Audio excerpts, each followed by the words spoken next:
72 years old, and the last thing I expected to feel on a Friday night in December was the Cincinnati wind cutting through my coat like it had a personal grudge. But there I was, standing on the front porch of the house I paid off, all 4 bedrooms, the oak floors, the new water heater I installed 6 months ago with these same arthritic hands, watching my son Edwards close the door in my face like I was a Jehovah's Witness he didn't have time for. Welcome back to Dad's True Revenge. Grab your snacks, get comfortable, and remember, the people in these stories had every chance to behave themselves. They just chose wrong. Drop a comment, and be sure to subscribe. You're going to love it here. The snow wasn't falling, it was attacking. Dad, that was the last word he said to me before the door clicked shut. Not I'm sorry. Not I'll call you tomorrow. Just Dad. Like my name was an inconvenience. Like I was a footnote he was skipping over. I didn't know it yet, but that door closing was the best thing that ever happened to me. Let me back up 20 minutes, because you need the full picture before you decide who the villain is in this story. Spoiler, it isn't me. We'd been living in the Westwood neighborhood of Cincinnati for 3 years, Edwards and his wife Hazel and me. It was supposed to be temporary, just until my knees got better after the surgery. That was the arrangement. That was what we agreed on. Hazel had a different arrangement in her head, apparently. I'd seen it building for months. The way she'd sigh when I came into the kitchen. The way she'd accidentally use my chair at the dining table, then look at me like I was confused for expecting to sit in it. Little things. Paper cuts dressed up as hospitality. But that Friday, December 9th, a Wednesday would have been too poetic. She finally stopped disguising it. I was in my room, the small one off the hallway that used to be a storage closet before Edwards cleaned it out for me, when I heard them arguing in the kitchen. I wasn't trying to eavesdrop. The walls in that house are thin as excuses. He's not even sick, Edwards. Hazel's voice had that practiced edge to it, calm enough to sound reasonable, sharp enough to draw blood. He walks around here like it's his house. It was his house, Hazel. Was. Past tense. We're the ones making the payments now.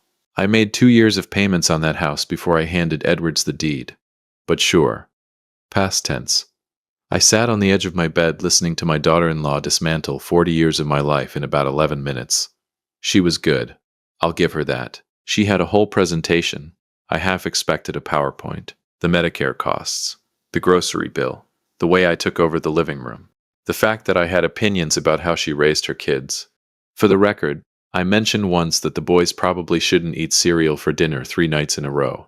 Once. He needs to go. Edwards, he has options. He's 72.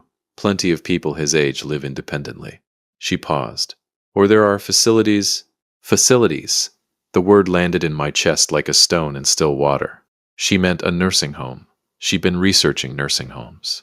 My daughter-in-law had been on the internet, quietly building a case for where to warehouse me, like I was furniture she needed to donate before it took up too much space. I stood up, put on my coat. That old brown One Violet bought me back in 2003 from a shop on Reading Road that's been a vape store for years now.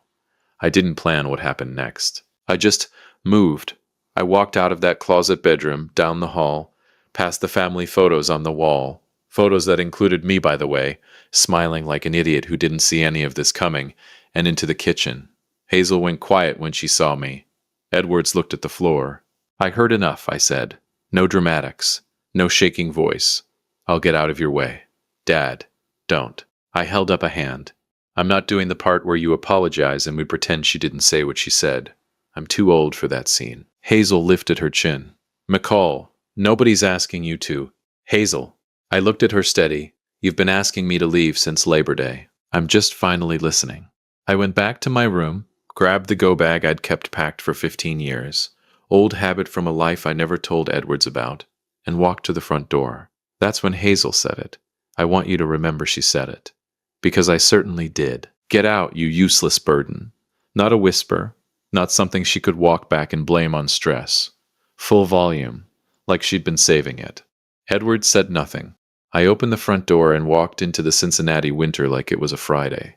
Because it was. The Westwood streets at 9 p.m. in December are not a place a 72-year-old man with bad knees should be standing. Let me tell you. The neighborhood was quiet, the Christmas lights on the porches doing their cheerful best while I stood on the sidewalk wondering what exactly my next move was. I had a next move. I always had a next move. I just hadn't planned on needing it tonight. I started walking west on Montana Avenue, toward the community center on the corner of Boudinot. Not because I had a plan, because my feet knew something my brain hadn't caught up to yet. My phone buzzed. Edwards. I stared at the name on the screen. Let it ring. 2 blocks later, the cold hit different. My left knee, the bad one, locked up on a patch of ice outside the old barber shop, and I went down. Not all the way. I caught myself on a parked car, but hard enough. I stood there for a minute, breathing steam into the dark, snow landing on my shoulders. Here's the thing about being old that nobody in their 30s understands yet. It's not the big losses that wear you down. It's the small indignities. It's the moment you realize your own body has started agreeing with the people who think you're done. I pulled out my phone, not to call Edwards, not to call anyone who'd make me explain myself tonight. I dialed Ramirez, Officer Dante Ramirez, 23 years on the Cincinnati PD. He'd been the first cop on scene when Violet died, back in '94, a December just like this one. He brought me coffee, stayed until the sun came up, never asked me anything I didn't want to answer. He owed me nothing. But somehow, over 30 years, that man had become the person I called when the world stopped making sense. McCall. He picked up on the second ring. It's 10 o'clock. 9:43, I corrected. A pause. Where are you? Montana and Boudinot. I fell a little. You fell. Not all the way. Mostly my knee gave a throb that rewrote the sentence for me. Ramirez. I might need a minute here. I heard him already moving. Keys jingling. Door opening. I didn't know it yet, but in about 4 hours Edwards would be getting a phone call. And everything Hazel thought she'd buried, everything I'd spent 30 years building in silence, was about to walk into the light. Stay on the line, Ramirez said. Don't move. The snow kept falling on Boudinot Avenue, and somewhere, 30 years of secrets were about to stop being secret. There's a particular kind of cold that only Cincinnati delivers in December, the kind that doesn't just chill you, it interrogates you. Sitting on the hood of a stranger's parked Buick on Boudinot Avenue, my bad knee throbbing like a metronome set to misery, I had plenty of time to let that cold ask its questions. Why didn't you tell him, McCall? 30 years. 30 years of Tuesday night foundation meetings, of quietly redirecting money, of building something in Violet's name while Edwards thought I was just a tired old man watching the History Channel and clipping coupons. 30 years of keeping the biggest thing I'd ever done completely invisible to the one person who should have known, because he would have made it about him, or Hazel would have made it about money, and Violet deserved better than that. Ramirez pulled up in 11 minutes. I counted. His department issue Ford looked like a spaceship in all that snow, the headlights cutting through the dark on Boudinot like God finally decided to answer a message I'd sent 3 hours ago. He stepped out without the lights on. Ramirez never liked spectacle. In 2003 years of Cincinnati PD, the man had solved problems the way a good surgeon operates, quietly, precisely, and without an audience. He looked at me on that Buick hood and had the audacity to almost smile. You look terrible, he said. I've looked worse. Yeah. He walked over, assessed my knee with a quick look, didn't touch it. 1994 comes to mind. That landed somewhere deep. December 1994, the night Violet died. I'd looked considerably worse that night, sitting in a hospital hallway in Clifton, still wearing my work clothes from the factory, unable to form a sentence that made any sense. Can you walk? Ramirez asked. I walked 2 blocks in a blizzard with a bad knee and my dignity mostly intact. Yes, I can walk. Mostly intact, he repeated. Don't push it. He helped me to the car anyway. Not because I needed it. Well, not entirely. But because Ramirez was the kind of man who understood the difference between helping someone and humiliating them. He helped me like a partner, not a nurse. Hand on the elbow, steady pressure, no commentary. I settled into the passenger seat and he cranked the heat without asking. I didn't know it yet, but about 2 miles from where we were sitting, something was already happening at the Westwood Community Center on Boudinot that would make every decision I'd ever quietly made feel like it was building toward this exact Friday night. You want to tell me what happened? Ramirez said, pulling out onto Montana. Hazel happened. He nodded slowly, the way a man nods when he's heard a name used as a diagnosis before. She finally did it. No hesitation, like she'd been rehearsing. Ramirez's jaw tightened, just slightly. And Edwards? I looked out the window at the snow burying Westwood 1 inch at a time. Edwards stood there, I said, like a man watching a car accident that he'd already decided wasn't his problem. The silence in that car had weight to it. Where do you want to go, McCall? And here's where I should have said a hotel, or my attorney's office on Erie Avenue, or literally anywhere that wasn't about to turn my quiet, carefully constructed secret life into a Cincinnati news segment. Just drive, I said. I need 10 minutes to think. Ramirez drove. That was one of his gifts. The man could be present without being loud about it. We moved through Westwood in the snow, past the barber shop, past the church on Epworth, past the little Dominican place on the corner that made the rice I'd been eating every Sunday for 12 years. And then Ramirez slowed down. McCall, I see it. The Westwood Community Center, the one that sat on the corner of Boudinot and Epworth, the one whose HVAC system I'd personally funded in 2019 because the kids were wearing coats indoors, was lit up like it was Easter Sunday. Cars lined both sides of the street. People stood outside in the snow. Not a handful of people. Hundreds of people. Coats and scarves and candles cupped against the wind. Standing in the parking lot and spilling onto the sidewalk, a silent crowd in the middle of a Friday night blizzard that had absolutely no business being there. I stared. When did you... I started. I made a call, Ramirez said quietly. When you called me, I made a call. Ramirez, you built that place, McCall. His voice had that careful evenness it got when he was holding something in. You built half of this neighborhood. You think I was going to let you sit on a car hood in the snow and not tell somebody? I wanted to be angry. I genuinely tried to manufacture some indignation. But the truth was, sitting in that warm car, looking at hundreds of people standing in the cold holding candles for a man they thought was in trouble, I couldn't find a single ounce of anger. Who did you call? I said finally. Deacon Morrison at first.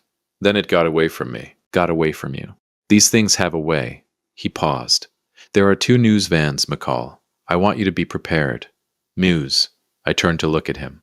Ramirez, I'm in a 30-year-old coat. It's a good coat. It is a good coat, I admitted. Violet picked it. That name. It always did something to the air when I said it out loud. Ramirez knew that. He let it settle. They know about the foundation? I asked. The neighborhood's always known about the foundation, McCall. Everybody knew but Edwards. That truth sat in my chest like a warm coal. Everybody knew but Edwards. I'd spent 3 decades protecting a secret from my own son, while an entire zip code quietly held it for me. Getting me inside took some doing. Ramirez wanted to call for medical. My knee had swollen enough that walking was a negotiation, but I waved him off. There was no version of this moment that included me being wheeled in on a stretcher. Not tonight. I walked in, slowly, with Ramirez at my left shoulder and my old brown coat doing the best it could. The room went quiet when the door opened. Not the uncomfortable kind of quiet. The other kind. The kind a room gets when it's been holding its breath and something finally gives it permission to exhale. I recognized faces immediately. Paulette from the after-school program on Work Road. Old Donald who ran the reading circle on Thursday nights. The 3 women from the Violet Donovan Scholarship Committee who sent me handwritten thank you notes every June without fail. Teachers. Parents. Teenagers who didn't know me, but had been brought by people who did. And then someone started clapping. I'm not going to pretend I handled that with dignity. I'm 72 years old. I'd just been thrown out of my own house by my daughter-in-law. My knee was the size of a cantaloupe, and a room full of people who knew my dead wife's name were applauding me in the middle of a blizzard. I looked at the ceiling for a moment. Old trick. Keeps things from spilling over. All right, I said, loud enough to carry. All right, now.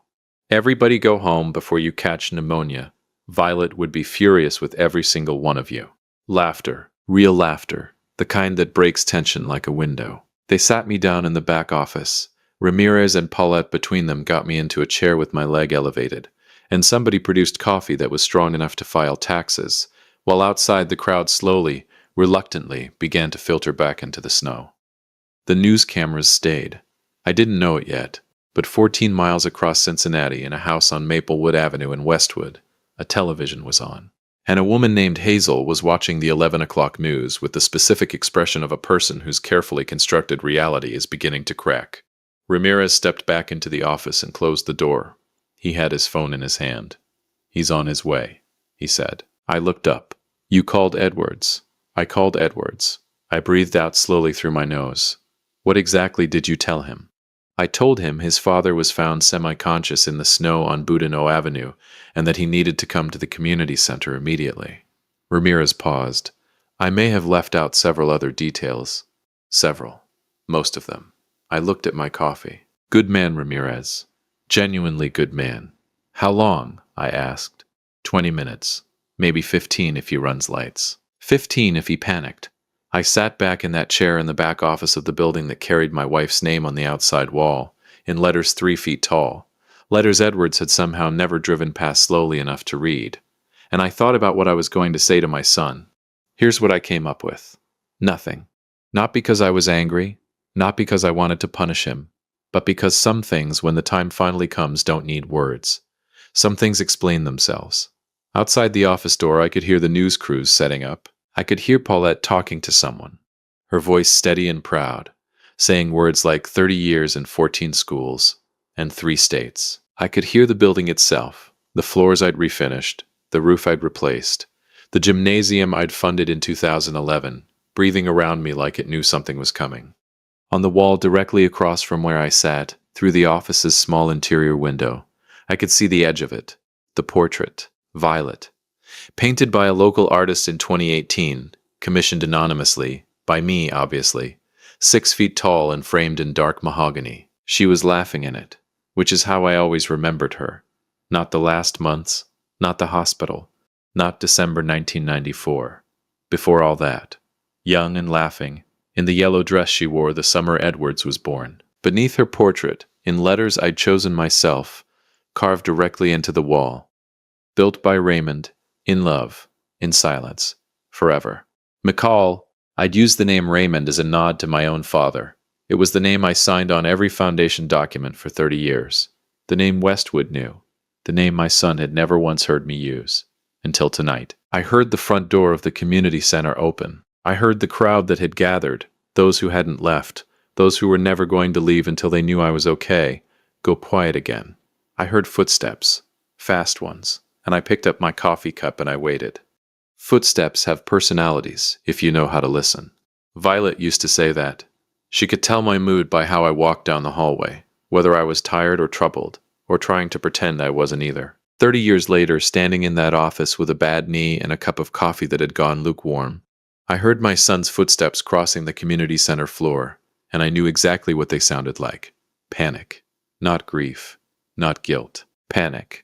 The footsteps of a man who'd been told his father was found semi-conscious in a snowstorm and had spent the entire drive over-calculating what that meant for him. I knew my son. I'd made my son. I knew the difference between his worried walk and his scared walk, and what was coming through that door wasn't worried. It was scared of consequences. I didn't move. I just sat there with my lukewarm coffee and waited for the man I raised to walk into the truth I'd built. The office door swung open. Edwards filled the frame. He got that from me. The broad shoulders, the way he takes up a doorway. And for exactly 3 seconds, he looked at me with the expression of a man who'd been preparing a speech the whole drive over. Then his eyes moved past me, through the interior window, to the portrait. The speech evaporated. I watched it happen in real time, watched the words drain right out of him, watched his face do that thing faces do when the world reorganizes itself without asking permission. His mouth opened. Nothing came out. His hand was still on the doorframe like he needed it to stay upright. Dad. It came out wrong. Thin, like a question that didn't know what it was asking. Edwards. I kept my voice level. The way you keep a table level when one leg is shorter. Constant, quiet adjustment. Sit down before you fall down. He didn't sit. He stepped into the office slowly, like the floor might give way. His eyes pulling back to the window, back to Violet's portrait, back to me. Back to the portrait, the yellow dress, the laugh, the letters carved into the wall beneath her. Built by Raymond. In love. In silence. Forever. That's... He stopped. Swallowed. That's Mom. Dad. On the wall. That's... He pressed his fingers to his mouth for a second. How long has she been on that wall? Since 2018. He blinked. 2018.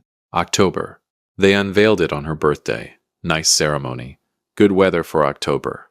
The blinking continued. I could see him doing math he wasn't prepared to do. You put her there? I funded the portrait, yes. You funded. He stopped again. Started again. Dad, what is this place? And there it was. The question I'd been waiting 30 years to answer, and had somehow always managed to sidestep. Not with lies. I want to be clear about that. I never lied to Edwards. I just never handed him the full picture. There's a difference. A thin one, maybe. But it's there. I set my coffee down on the desk beside me, folded my hands. Sit down, Edwards. This time he sat. In the chair across from me, the one Paulette used during foundation budget meetings, the one that had held teachers and principals and city council members over the years. My son sat in it like it was a witness stand. The Violet Donovan Community Foundation, I said, incorporated December 1995, 1 year after your mother died. He said nothing. 14 schools funded across Ohio, Kentucky, and Indiana, after-school programs in 6 Cincinnati zip codes, scholarship funds that have sent, as of last June, 231 kids to college. Kids who grew up in neighborhoods like this one. Kids who didn't have what you had. I watched his face. This building, I continued, was purchased in 2001 with foundation money. Roof replaced in 2009. Gymnasium added 2011. HVAC system, full replacement, 2019. Because the children in the after-school program were wearing their coats inside, and I have a thing about that. Edwards hadn't blinked in what felt like a full minute. The name on the foundation documents, I said, is Raymond. My father's name. I used it because I didn't want... I paused, chose carefully. I didn't want it to become something other than what it was. It wasn't about credit. It was about Violet. The silence in that small office was the loudest thing I'd heard all night, and I'd been thrown into a Cincinnati blizzard 3 hours ago. Dad? His voice had changed. The panic was gone. Something rawer had moved in. How? Where did the money come from? You worked at the factory for 31 years. Yes. I shifted my leg carefully. What I never told you, what I didn't see the need to tell you frankly, was that your grandfather left me a significant amount when he passed in 1993. Not a fortune, but significant. I put it in a trust the year after Violet died, and I never touched a dollar of it personally. I met his eyes. Not $1, Edwards. It was always hers. It was always for this. He leaned forward with his elbows on his knees and put his face in his hands. I let him have that. Outside the office, I could hear the building, Paulette's voice, low and steady, talking to the news crew. The shuffle of the last few dozen people who'd refused to go home until they knew I was all right. Somewhere out there, a camera was rolling, and a reporter was getting the kind of story that doesn't come along often. The kind where the truth is so much better than anything you could invent. I didn't know it yet, but 14 miles away, Hazel was having a completely different kind of evening. Why didn't you tell me? Edward said finally. He looked up. His eyes were red. 30 years, Dad. I thought you just watched the History Channel and clipped coupons. He winced. Hard. Because you would have told Hazel, I said, simply, directly. The way you say things when you're too old and too cold and too tired for the scenic route. And Hazel would have made it a conversation about assets and inheritance and what's owed to whom. And this, I gestured toward the window, toward Violet's portrait, toward all of it. This was never about assets, son. This was about the woman who made you possible. This was about doing right by her when I couldn't do anything else. His jaw worked. She deserved a monument, I said quietly. I built her one. I just built it where people could actually use it. Edward stood up. Slowly, he walked to the interior window and stood there looking at his mother's portrait. The yellow dress, the laugh, that laugh that used to fill our house on Maplewood like weather. And I watched my son see his mother for the first time in the way I'd always seen her. Not as a memory, as a legacy. His shoulders shook once. He kept his back to me, which I respected. Men of his generation didn't love being seen falling apart. I understood that. I'd raised him with some of my own worst habits. She'd have hated this, he said, his voice rough. The portrait. The fuss. She'd have been mortified. Then she'd have cried about it privately and never admitted it. He made a sound, half laugh, half something else, that I hadn't heard from him since he was about 9 years old. And in that sound, I heard my son. Not Hazel's husband, not the man who'd stood silent in the kitchen while my dignity was auctioned off. My son. The kid who used to fall asleep on Violet's lap during thunderstorms and pretended in the morning that he hadn't. He turned around. Dad, what Hazel said tonight. I'm not doing that conversation tonight. Tonight I'm sitting here with a bad knee and a lukewarm coffee and the full intention of accepting exactly one apology, which will be yours, and then sleeping somewhere warm. He nodded slowly. I'm sorry. No preamble. No qualifications. I'm sorry I let her say that. I'm sorry I didn't. I should have. I let that sit exactly as long as it needed to. Ramirez know somewhere I can stay tonight? I asked. You'll stay with? I won't be staying at the house, Edwards. He absorbed that. Right. He pulled out his phone, and his face changed again, the way it does when someone checks a screen and finds something they weren't ready for. He turned the phone toward me. 17 missed calls. Hazel's mother. Hazel's sister. 3 numbers he didn't recognize. And at the top, a text from Hazel herself. That read, and I'm quoting directly because I asked him to read it to me twice to make sure I had it right. They're saying on the news he built the whole community center. They're saying he's been funding schools for 30 years. Edwards, my mother just called me. My sister just called me. Please tell me this isn't what it looks like. I said nothing. This was the part where I was supposed to feel something triumphant, some hot flush of vindication. Hazel, who had stood in her kitchen and called me a useless burden, with the confidence of a woman who'd done her research, was now watching the 11 o'clock news learn exactly how wrong her research was. What I actually felt was tired and old, and a little bit sad that it had taken a snowstorm to get my son to look at me clearly. But underneath all of that, quiet and warm and stubborn as Violet herself, was something that felt a lot like peace. Come here, I said to Edwards. He walked over, stood next to my chair. I reached up and put my hand on his arm, the way I used to when he was small and needed reminding that the world wasn't ending. Your mother would have loved what this place became, I said. And she would have loved you anyway. She always did. You made that harder than it needed to be tonight, but I patted his arm once. She'd have loved you anyway. He put his hand over mine and didn't say anything. Good. Some things don't need words. I'd learned that from 30 years of doing the most important thing I ever did in absolute silence. Ramirez appeared in the doorway a moment later, reading the room the way only a 23-year veteran of the CPD can. One sweep, total assessment, no unnecessary questions. There's a reporter who'd like to speak with you, he said to me. Tell her give me 5 minutes. Him. Tell him give me 5 minutes. Ramirez nodded and pulled the door half closed behind him. I looked at Edwards. He looked at me. Outside, through the community center's tall front windows, the snow was still falling on Westwood, on Boudinot and Epworth, on Montana Avenue, on the porch of the house I'd paid off and signed over, and been thrown out of all in the same lifetime. On 14 schools across 3 states where kids were sleeping tonight who didn't know my name but were living inside something I'd built. On a portrait of a woman in a yellow dress laughing, forever. Violet. I picked up my lukewarm coffee, finished it. Then I set the cup down and looked at my son. There's something else. I said, sit back down. Edward sat. I reached into my go bag, the one I'd packed 15 years ago for exactly this kind of emergency, and set a manila envelope on the desk between us, thick, rubber-banded, my attorney's return address in the corner. What is that? Edwards asked. That is my updated will, signed and filed 3 weeks ago. I watched his face. The house on Maplewood, the one I paid off, the one I handed you the deed to. I've retitled it. Back into the foundation's name. It'll become transitional housing for families in the after-school program. The color left his face. Dad, Hazel called it a burden, I said. I'm making sure it becomes one. For 30 families who actually need it. Both of us looked at it. Hazel. Again. By now she would have seen the news. By now her mother, her sister, every neighbor on that street would have seen it too. The woman who called me a useless burden was watching the 11 o'clock news, discovered that her useless burden had quietly funded half the city, while she was busy researching nursing homes. I hoped she was watching it on the television in the living room. My living room. The one she said I took over. The house, Edwards. I let it land.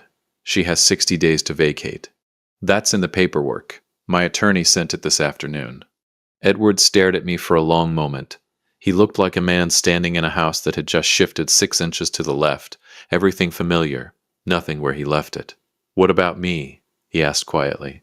I looked at my son, my boy, the one I'd carried on my shoulders, and taught to ride a bike on the same Westwood streets now buried in snow.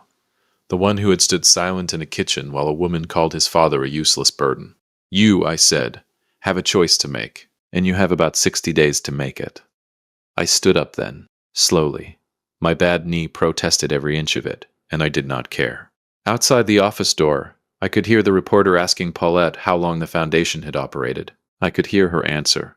30 years. And the silence that followed it, the particular silence of someone revising everything they thought they understood about a story. I understood that silence. I'd been the story everyone was revising all night. Ramirez appeared in the doorway again. He read the room. He looked at the envelope on the desk. He looked at Edwards. He looked at me. Ready? He asked me. 1 minute. I turned back to Edwards. He hadn't moved. The envelope sat between us like a verdict. I am not a burden. I never was. And the next person who builds a life on my foundation while calling me useless, I picked up my go bag, is going to find out what this family is actually worth, and none of it will be left to them. I walked past him, through the door, and out into the community center. The reporter was waiting near the front entrance, young, serious, the camera behind him still rolling. Paulette stood to the side with the quiet pride of a woman who has known a secret for 30 years and is finally allowed to stop keeping it. I walked over, my bad knee and my old brown coat, and all 30 years of silence walking with me, and I stood in front of that camera. Somewhere across Cincinnati on a television in a living room I used to own, a woman named Hazel was about to watch the 11 o'clock news introduce the useless burden she'd just thrown into a snowstorm. I hoped she was sitting in my chair. Mr. Donovan, the reporter said, can you tell us about the foundation? I looked straight into the camera. 72 years old. One bad knee. An old brown coat Violet bought me in 2003. Not a single dollar of my own money spent on any of it, because every dollar was always hers. It's a love story, I said. Been going on 30 years, started the night my wife died, and it hasn't stopped yet. Behind me, through the office door I'd left open, I heard a sound. Edwards. Crying. Not the polished kind. The kind a man does when he finally understands the size of what he almost lost. Good. Let him cry. Some lessons have to cost something before they stick.